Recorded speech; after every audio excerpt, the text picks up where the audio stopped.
¿Quién irá abriendo caminos, forjando mejores destinos, pautas de amor para la humanidad? ¿Quién dirá? Asumo ese reto, me entrego completo y me uno a la causa de Dios que cambia el corazón. ¿Quién irá a esos hombres tan? Pablo afirma acerca de su ministerio que este no le fue dado por medio de persona alguna, sino por administración directa del Espíritu Santo. Sucedió mientras él se encontraba en Damasco, lugar donde estuvo por aproximadamente 3 años. Eso lo podemos leer en Gálatas 1, del 11 al 24, y en Hechos 9, verso 19. En el capítulo 26 del libro de los Hechos se relata la defensa que hizo Pablo ante el rey Agripa. Es ahí donde Pablo menciona la razón por la cual él fue llamado al ministerio. La conversión de Pablo se relata en el capítulo 9 del libro de los Hechos. Sin embargo, es hasta el capítulo 26 cuando él dice claramente y de una forma muy puntual por qué razón fue que él fue llamado. Verso 15 al 18, él dice lo siguiente: yo entonces dije, ¿quién eres, Señor? Y el Señor dijo, yo soy Jesús a quien tú persigues, pero levántate y ponte sobre tus pies, porque para esto he aparecido a ti, para ponerte por ministro y testigo de las cosas que has visto, y de aquellas en que me apareceré a ti, librándote de tu pueblo y de los gentiles, a quienes ahora te envío, para que abran sus ojos, para que se conviertan de las tinieblas a la luz y de la potestad de Satanás a Dios, para que reciban por la fe que es en mí perdón de pecados y herencia entre los santificados. Resulta que nuestro Señor Jesucristo, cuando inició su ministerio, lo inició relatando también de una forma muy puntual cuáles eran las razones por las cuales fue ungido.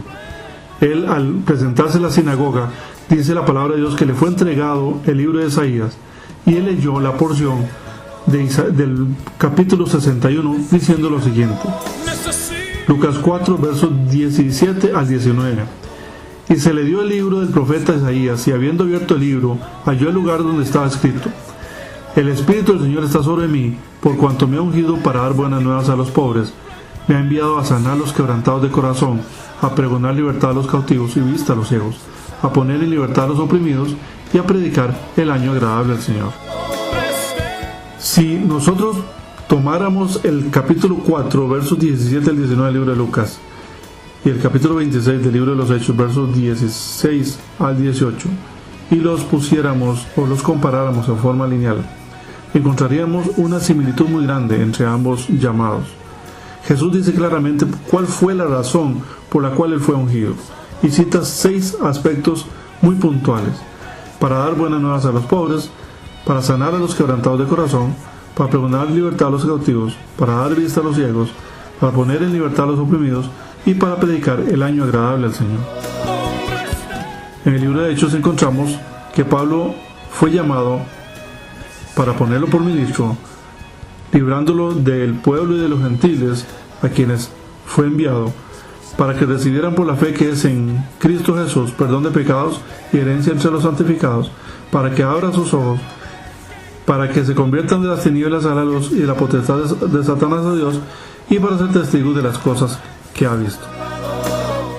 6 aspectos muy puntuales, muy claros, muy concisos entre ambos ministerios. Podemos afirmar de esta manera: si Cristo Jesús es la cabeza y la iglesia es el cuerpo de nuestro Señor Jesucristo, sigue siendo Él hoy día, sigue siendo el ministerio de nuestro Señor Jesucristo continuado en la iglesia. ¿Será una razón por la cual la iglesia no impacta en gran parte las naciones el no hacerlo exactamente tal y como nuestro Señor Jesucristo lo hizo? Al citar nuestro Señor Jesucristo la razón por la cual fue ungido, dice claramente o inicia diciendo que Él fue ungido para dar buena nueva a los pobres. Es decir, para traerle el evangelio a un tipo de gente, no a los incrédulos. No dice que es a los paganos o a aquellas personas que son contrarias a la voluntad de Dios o son de una raza o de otra. Dice a los pobres claramente. El capítulo 5 del mismo libro de Mateo dice en el verso 3 claramente: bienaventurados los pobres en espíritu, porque ellos es el reino de los cielos. Es un tipo de persona que ha reconocido algo, su condición espiritual, su paupérrima condición espiritual. Se siente pobre delante de Dios porque ha reconocido el señorío de Cristo ante su presencia. Lo mismo que le sucedió a Pablo cuando hizo una pregunta de la cual de seguro él tenía ya una respuesta. ¿Quién eres, Señor? Con esa pregunta él está reconociendo el señorío de la persona que de una manera sobrenatural se le ha manifestado al frente. ¿Quién eres, Señor? Ante esa situación, la persona no le queda más que reconocer su condición espiritual. Continúa diciendo en el verso 18 del capítulo 4 de Lucas: me ha enviado a sanar a los quebrantados de corazón. Claramente, cuando una persona se reconoce en su condición delante de Dios, que viene saliendo del mundo, esa persona trae heridas, trae iniquidades, trae acusación por parte del enemigo por causa de su vida natural anterior. Eso le provoca quebranto de corazón. Esa persona necesita pasar por un proceso de sanidad. Por eso dice claramente: me ha enviado para sanar a los quebrantados de corazón. Continúa diciendo en el verso 18: a pregonar libertad a los cautivos.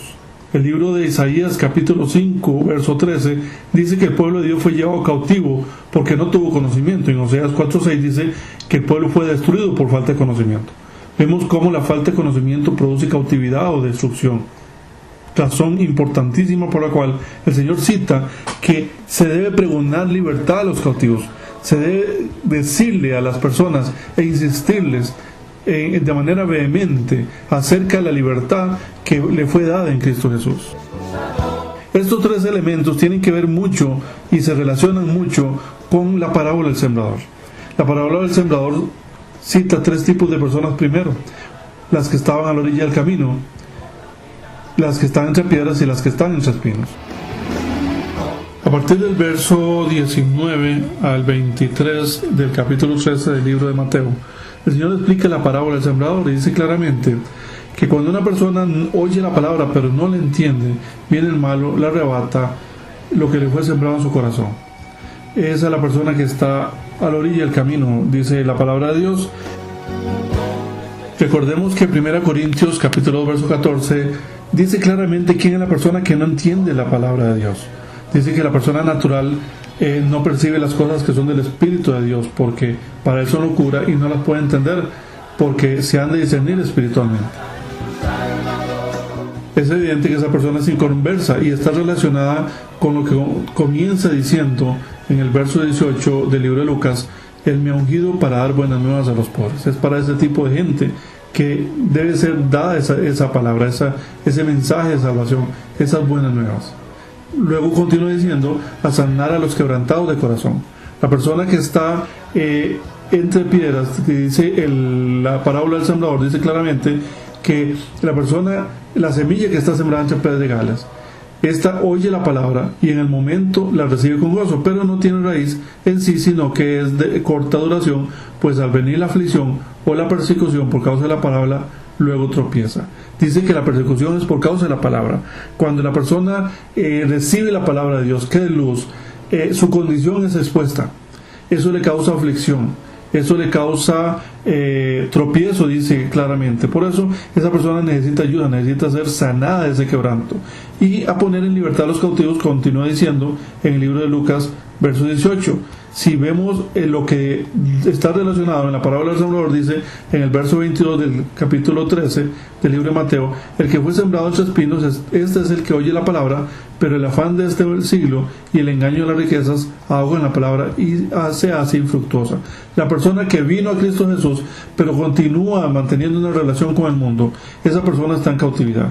Esa persona no puede ser libre. Por eso dice claramente: a pregonar libertad a los cautivos. Entonces podemos encontrar una similitud de estos tres aspectos del ministerio de nuestro Señor Jesucristo, o la razón por la cual fue ungido nuestro Señor Jesucristo, y lo que se nos indica en la parábola del sembrador. Continúa diciendo en el verso 18 del libro de Lucas que también es para dar vista a los ciegos. En ese momento encontramos la situación o la circunstancia que trae que la persona tenga una revelación personal con la palabra.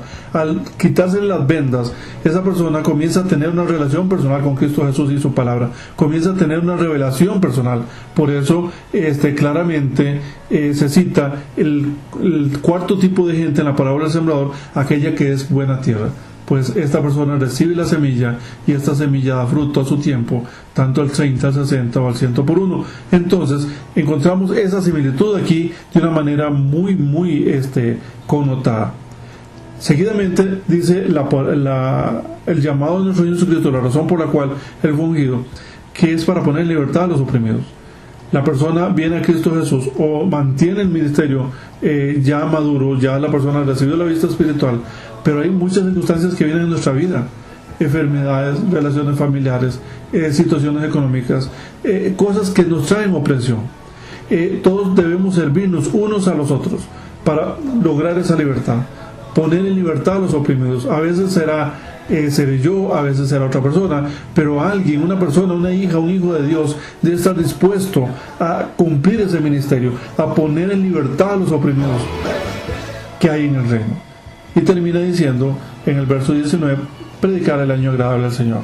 Lamentablemente encontramos que la iglesia está predicando el año agradable al Señor y lo está haciendo bien, probablemente. Sin embargo, se ha dedicado mucho a pregonar el año agradable al Señor y no está haciendo aquello por lo cual fue llamada. Podemos ponerlo con una comparación física. Si una persona está enferma, está en cuidados intensivos en un hospital y usted le lleva el mejor de los manjares, aunque esa persona esté consciente de que lo necesita, aunque quiera recibirlo y aunque usted se haya esforzado mucho en hacer lo mejor por esa persona no va a poder recibir ese alimento. Necesita la sanidad primero para después recibir el alimento. La palabra de Dios es comparada con un alimento. Por eso vemos claramente un orden específico en este llamado que recibió nuestro Señor Jesucristo y la razón por la cual fue ungido. Ese orden específico es necesario en la iglesia para que la palabra no sea infructuosa, para que la palabra dé fruto y este fruto permanezca. Planteamos el siguiente enunciado: todo ministerio en la iglesia cristiana debe ser una continuación del ministerio de nuestro Señor Jesucristo. La iglesia es el cuerpo y Él es la cabeza. Es claro que la iglesia debe asumir ese papel, debe ser guiada, debe representarlo a Él, no a sí misma. La iglesia no actúa por sí sola, actúa por aquello por lo cual fue llamada. Y nuestro Señor Jesucristo dice claramente que fue llamado para cumplir 6 propósitos para los hijos e hijas de Dios. 6 aspectos que son necesarios para la madurez en Cristo Jesús. ¿Debe la iglesia ser una continuación del ministerio de nuestro Señor Jesucristo? Hágase usted esa pregunta. ¿Por qué razón usted fue ungido? ¿Por qué razón usted fue ungida? ¿Será para dar buenas nuevas a los pobres? ¿Para sanar a los quebrantados de corazón? ¿Para poner en libertad a los cautivos y dar vista a los ciegos? ¿Para poner en libertad a los oprimidos y predicar el año agradable al Señor? Usted tiene la respuesta. Heme aquí, Señor, rindo mis derechos. Hoy vengo dispuesto a trazar pautas de amor para la humanidad.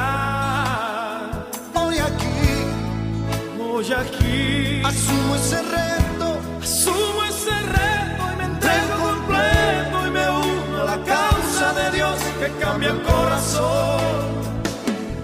Hombres de valor, necesita Dios. Hombres de valor, esforzados.